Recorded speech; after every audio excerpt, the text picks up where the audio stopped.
इतने लाखों का मजमा जो पाकिस्तान तहरीक इंसाफ लाने का दावा कर रही है, इसको कंट्रोल कौन करेगा? और अगर ये कंट्रोल से बाहर हो जाता है तो फिर क्या होगा? इमरान खान साहब की रिहाई के लिए नहीं बल्कि इमरान खान साहब तक रसाई के लिए हम जो है वो पेशावर से निकलेंगे। पार्टी के लोगों की खान साहब के साथ मुलाकात नहीं करवाई गई तो इस सूरत में हम पाकिस्तान का हर जो चौक है उसको डी चौक बना देंगे। खुशी के इस मौके के ऊपर आप अपना सियासी जो मंजन है, सियासी जो चूरन है वो बेचना चाहते हैं। इशू जो है वो गर्मा गर्म है और उस गर्मा गर्म इशू पे डिस्कशन करने के लिए मरी का ठंडा माहौल जो है वो मुंतखब किया गया है। आज़ाद डिजिटल के साथ मैं हूं इमरान वसीम। नाज़रीन, पाकिस्तान तहरीक इंसाफ की क़यादत की जानिब से 5 अगस्त को जो PTI का पेशावर में जलसा हुआ,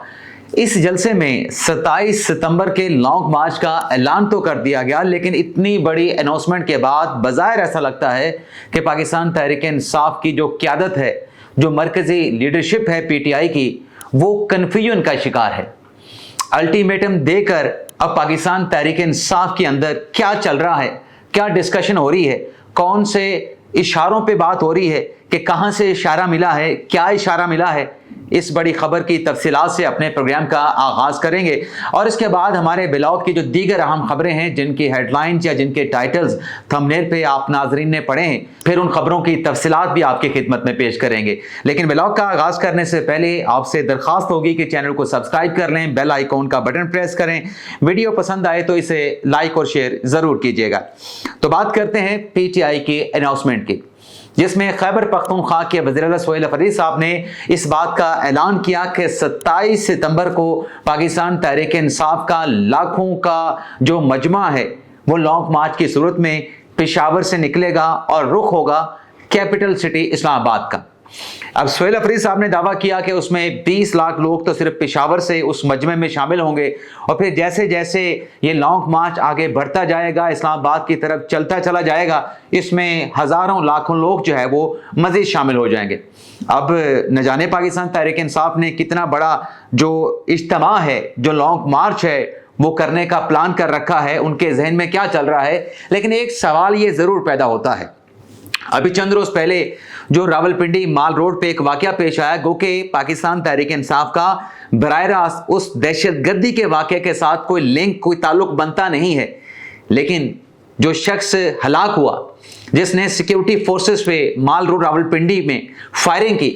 और जवाबी कार्रवाई के नतीजे में वो PTI का कारकुन जो है वो हलाक हुआ, मारा गया, जिस पर तहरीक इंसाफ ने एडमिट किया कि हमारी पार्टी का कारकुन था लेकिन जमात का कोई ओहदेदार नहीं था। सवाल ये पैदा होता है कि एक शख्स जो दिन दिहाड़े आके इस तरह से कार्रवाई करता है, सिक्योरिटी फोर्सेस को जो है वो टारगेट करता है, फायर करता है, जिला खैबर पख्तूनख्वा से चलता है, अगर लाखों का ये मजमा, ये लॉन्ग मार्च लोगों को घरों से पाकिस्तान तहरीक इंसाफ निकालने में कामयाब हो जाती है, तो इतने बड़े मजमे को, जैसे दावा तहरीक इंसाफ ने किया है, इतने बड़े मजमे को कंट्रोल कौन करेगा? हमने 26 नवंबर को भी देखा कि जब बुशरा बीबी साहबा कंटेनर पे अलीमीन गंडापुर के साथ जना एवेन्यू पर डी चौक के करीब पहुंची थी, तो वो हजूम जो था वो पाकिस्तान तहरीक इंसाफ के कंट्रोल में नहीं था। अलीमीन गंडापुर को उस हजूम ने जो है वो बिल्कुल बेबस कर दिया था। इतने लाखों का मजमा जो पाकिस्तान तहरीक इंसाफ लाने का दावा कर रही है, इसको कंट्रोल कौन करेगा? और अगर ये कंट्रोल से बाहर हो जाता है तो फिर क्या होगा? बिल्कुल एहतजाज करना पाकिस्तान तहरीक इंसाफ का हक है, एहतजाज करें और एहतजाज का जो कॉन्स्टिट्यूशन राइट है उसको एक्सरसाइज करें, लेकिन ये नहीं भूलना चाहिए,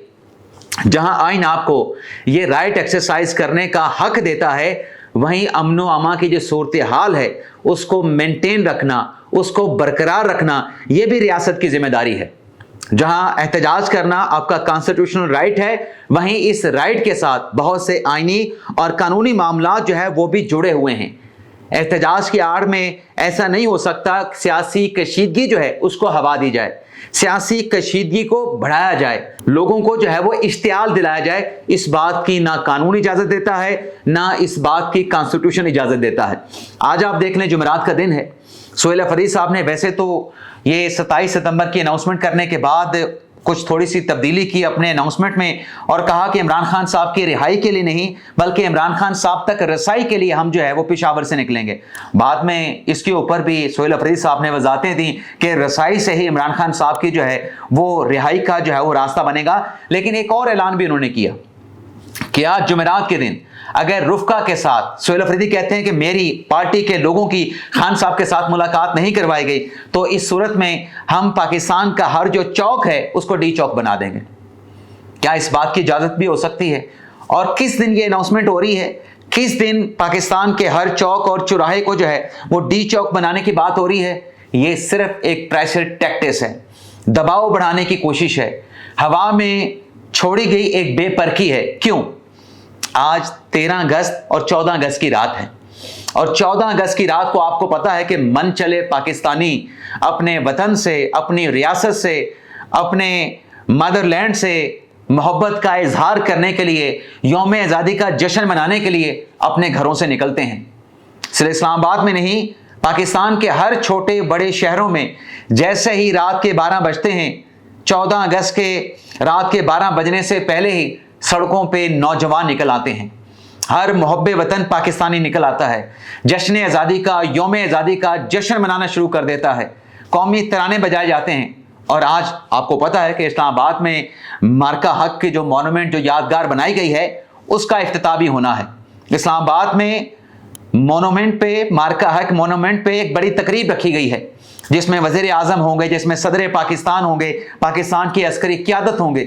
और इस तकरीब को लेके, मार्का हक की यादगार के इफ्तिताह को लेके जो पाकिस्तान के एयरफोर्स हैं उनकी जानिब से फ़िज़ाई मशक़ें भी की गई और आज इस तकरीब में एयर शो भी किया जाएगा। तो खुशी के इस मौके पे सोहेल अफरीदी साहब क्या ऐलान कर रहे हैं, किस किस्म की अनाउंसमेंट उनकी तरफ से सामने आ रही है कि खुशी के इस मौके के ऊपर आप अपना सियासी जो मंजन है, सियासी जो चूरन है, वो बेचना चाहते हैं, जो कि अवाम जो है जश्न आज़ादी के मौके पे ये चूरन, ये मंजन जो है वो बेचने की इजाज़त बिल्कुल नहीं देंगे। बाकी देखते हैं इमरान खान साहब के साथ मुलाकात की इजाज़त मिलती है, इमरान खान तक रसाई मिलती है, नहीं मिलती। लेकिन राना सनाउल्लाह का जो स्टेटमेंट है वो रिकॉर्ड पे मौजूद है कि इस किस्म के अल्टीमेटम या वार्निंग के साथ या डेडलाइन के साथ मुलाकात की इजाज़त नहीं मिलेगी। तो आज सब कुछ वाज़ेह हो जाएगा, दूध का दूध, पानी का पानी। तहरीक इंसाफ ने कॉल दे रखी है, अडियाला जेल के बाहर जो है पीटीआई के अरकान पार्लिमान पहुंचेंगे तो सब कुछ वाज़ेह हो जाएगा। अगली खबर नाज़रीन ये है कि नए इंतजामी यूनिट्स और नए सूबों के क़याम से मुतल्लिक जो स्टेटमेंट दिया गया वज़ीर दाखिला मोहसिन नकवी की जानिब से, जिसके बाद एक मोमेंटम बन चुका है, कुछ तकरीबात भी हुई गवर्नेंस के नाम से, नए इंतजामी यूनिट्स के क़याम के हवाले से, नए सूबों के क़याम के हवाले से। लाहौर में कॉन्फ्रेंस हुई, आपके सामने है, उसमें बड़ी नामवर शख्सियात ने, हुकूमती शख्सियात ने और प्रोमिनेंट लोग जो है उसमें शरीक हुए और उनकी तरफ से नए सूबों के क़याम, नए इंतजामी यूनिट को जो है मुकम्मल सपोर्ट का ऐलान किया गया। सुप्रीम कोर्ट बार की तरफ से भी नए इंतजामी यूनिट्स और नए सूबों के क़याम की प्रपोजल को मुकम्मल तौर पर सपोर्ट किया गया। अब इस मामले पर पीपल्स पार्टी का मौक़िफ़ आ चुका है, तहरीक इंसाफ का मौक़िफ़ आ चुका है, नून लीग का मौक़िफ़ क्या है? आज़ाद कश्मीर के इंतखाबात के बाद मुशर्रफ नवाज जो है इलेक्शन जीतने की पोजीशन में आ चुकी है, लेकिन पॉलिसी स्टेटमेंट क्या है? नून लीग का बतौर जमात नए इंतजामी यूनिट्स और नए सूबों के ऊपर उनका स्टांस या मौक़िफ़ क्या है, इससे मुतल्लिक वैसे तो इजलास जो संडे का दिन गुजरा है उस रोज़ नून लीग का रायवेंड में होना था, लेकिन वो शायद इजलास नहीं हो सका। अब हफ्ते के रोज़ यानी 2 दिन के बाद नवाज शरीफ साहब ने मरी रायवेंड में ये हंगामी इजलास बुला लिया है। अब इशू जो है वो गर्मा गर्म है और उस गर्मा गर्म इशू पे डिस्कशन करने के लिए मरी का ठंडा माहौल जो है वो मुंतखब किया गया है। और इस मरी में होने वाले इजलास में जहाँ वज़ीर आज़म शहबाज शरीफ साहब होंगे, वज़ीर आला मरीम नवाज साहिबा होंगी, नून लीग की अहम क़यादत होगी और उसके साथ साथ जो आज़ाद कश्मीर में नून लीग के जीतने वाले जो अरकान पार्लिमान हैं उनको भी बुलाया गया है, क्योंकि इस इजलास में जहां नून लीग अपनी पॉलिसी तय करेगी नए इंतजामी यूनिट्स के हवाले से, नए सूबों के क़याम के हवाले से, वहीं अलग से इजलास जो आज़ाद कश्मीर में हुकूमत की तश्कील का मामला है उस पर भी जो है वो बैठक होगी, इजलास होगा और उसमें नाम फाइनलाइज किए जाएंगे। हुकूमत की तश्कील के जो मराहिल हैं उन पे फैसले किए जाएंगे। आज़ाद कश्मीर का नया वज़ीर आज़म कौन होगा, मुख्तलिफ नामों पर गौर व खौज किया जाएगा, किसी एक नाम के ऊपर फैसला किया जाएगा। इसी तरीके से स्पीकर कौन होंगे आज़ाद कश्मीर की असम्बली में, डिप्टी स्पीकर कौन होंगे, बाकी जो काबीना है कितने रुकनी होंगी, काबीना के लिए जो लोग हैं उसमें कौन कौन से फेवरेट हैं, ये सारी चीज़ें जो हैं मई के इस ठंडे हवाओं में, फिजाओं में होने वाले इजलास में ये सारे फैसले किए जाएंगे। लेकिन इंतजामी यूनिट्स और नए सूबों के हवाले से भी अलग इजलास में मुस्तफ़ा नवाज जो है अपनी पॉलिसी जो है उसको भी फाइनलाइज करेगी। लेकिन एक बात ज़रूर है, सोहेल अफरीद साहब जो कि स्ट्रीट मूवमेंट के सिलसिले में कल खैबर पख्तूनख्वा में मौजूद थे और उनकी तरफ से दावा किया गया कि हम इसमें लाखों का मजमा लेके निकलेंगे, लेकिन कुछ और भी बातें PTI के अंदर हो रही हैं और वो बातें ये हैं कि 27 सितंबर की तारीख के अनाउंसमेंट के बाद PTI के अपने लोग, PTI के अपने हल्के ये बात कर रहे हैं कि इशारे हमें ये मिल रहे हैं कि शायद 27 सितंबर से पहले पहले इमरान खान साहब के जो ज़ाती मुआलजीन हैं उन्हें शायद इमरान खान साहब तक जो है वो एक्सेस मिल जाए, इमरान खान से उनके ज़ाती मुआलजीन को जो है मुलाकात की इजाज़त मिल जाए। इस इम्कान का जो इजहार है PTI के जो अंदरूनी हल्के हैं, जो मरकज़ी रहनुमा हैं, उनमें ये डिस्कशन चल रही है कि ये मुलाकात ज़ाती मुआलजीन से इमरान खान साहब से करवाई जा सकती है। तो ये था नाज़रीन आज का हमारा व्लॉग। आपसे इजाज़त चाहते हैं। अल्लाह ताला हम सब का हामी नासिर हो, अपनी दुआओं में याद रखिएगा। अल्लाह हाफिज़।